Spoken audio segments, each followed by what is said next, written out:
बस जब श्वेत प्रकाश एक प्रिज्म से गुजरता है तो निर्गत प्रकाश में प्रिज्म के आधार से दूरस्थ प्रकाश का रंग होता है लाल, नीला, पीला, बैंगनी। तो हमें पता है कि जब कोई श्वेत प्रकाश किसी प्रिज्म से गुजारा जाता है तो वो अपने अवयवी रंगों में टूट जाता है, जिसको हम शॉर्ट फॉर्म में किस नाम से जानते हैं? विबग्योर के नाम से। ठीक है। तो ऐसा इसलिए होता है कि जब एक श्वेत प्रकाश को प्रिज्म से गुजारा जाता है तो उसमें जो 7 रंग उपस्थित हैं उनके तरंग दैर्ध्य अलग-अलग हैं। जैसे कि लाल जो है, लाल का तरंग दैर्ध्य सबसे ज़्यादा है। तरंग दैर्ध्य ज़्यादा होने से उसकी चाल सबसे ज़्यादा होती है और चाल ज़्यादा होने से उसमें विचलन कम होगा। विचलन कम होने के वजह से ही ये कलर, जब इसका वर्ण विक्षेपण होता है तो प्रिज्म के आधार से दूरस्थ मतलब सबसे दूर स्थित होता है। जबकि जो बैंगनी कलर है, बैंगनी कलर का जो तरंग दैर्ध्य होता है वो सबसे कम होता है। तरंग दैर्ध्य कम होने से इसकी चाल कम होती है। चाल कम होने से इसका विचलन जो है ज़्यादा होगा और विचलन ज़्यादा होने की वजह से यह प्रिज्म के आधार के बिल्कुल नज़दीक में उपस्थित होता है। तो सबसे पास में होता है बैंगनी कलर और सबसे दूर में होता है लाल कलर। हमसे पूछ रहा है दूर में, तो करेक्ट आंसर हो जाएगा हमारे पास लाल कलर। ठीक है? तो उत्तर हो जाएगा लाल। एम्पियर सेकंड किसका मात्रक है? तो इसको सॉल्व कर लेते हैं। एम्पियर सेकंड, ठीक है। और हमें पता है कि एम्पियर एम्पियर किसका मात्रक होता है? करंट का। करंट को हम किससे दिखाते हैं? आई से। करंट को किससे दिखाते हैं? आई से। और सेकंड किसका मात्रक होता है? टी। तो ऐसी कौन सी राशि है जिसका सूत्र होता है आई इंटू टी? तो हमें पता है क्यू बराबर होता है आई इंटू टी। तो आई का एम्पियर हो जाएगा और टी का सेकंड। तो एम्पियर सेकंड किसका मात्रक हो गया? क्यू का। क्यू मतलब आवेश।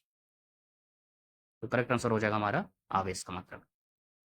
नेक्स्ट, एक्सेल से R1 तथा R2 दो प्रतिरोधों के दो तार समांतर क्रम में जोड़े जाते हैं। यदि इसमें प्रवाहित धाराएं क्रमशः I1 तथा I2 प्रति सेकंड हों और उत्पन्न ऊष्माएं क्या हों? H1 और H2 हों, तो ऊष्माओं का अनुपात क्या होगा? ठीक है। अब यहाँ पे देखिए कि जो दो तार हैं वो समांतर क्रम में जोड़े गए हैं, तो हम फॉर्मूला क्या यूज करेंगे? H बराबर वी स्क्वायर आर बटे वी स्क्वायर टी बटे आर। ठीक है। तो H1 बटे H2 को हम क्या लिख सकते हैं? H1 को हम लिख सकते हैं वी स्क्वायर टी बटे R1 और H2 को लिख सकते हैं वी स्क्वायर टी बटे R2। अब यहाँ पे दोनों जगह भी इसलिए लिखे हैं क्योंकि दोनों तार समांतर क्रम में जोड़े गए हैं और पोटेंशियल डिफरेंस विभवांतर क्या होगा? सेम होगा। इसलिए V1 V2 के जगह पे ना लिख करके हम क्या लिखें? V लिखें।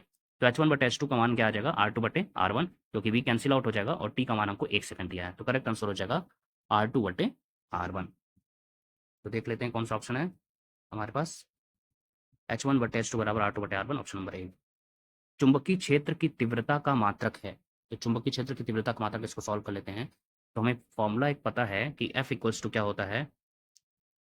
F इक्वल्स टू क्या होता है? B I L sine theta. ठीक है। तो साइन थीटा जो है इसका तो कोई मात्रक नहीं होता है, तो यहाँ से हम बी चुंबकीय क्षेत्र को हम क्या लिख सकते हैं? चुंबकीय क्षेत्र को लिख सकते हैं F बटे आई इंटू एल। और F का मात्रक क्या होता है? न्यूटन। आई का मात्रक होता है एम्पियर और एल का मात्रक होता है मीटर। तो न्यूटन प्रति एम्पियर मीटर, ये हमारा करेक्ट आंसर हो जाएगा।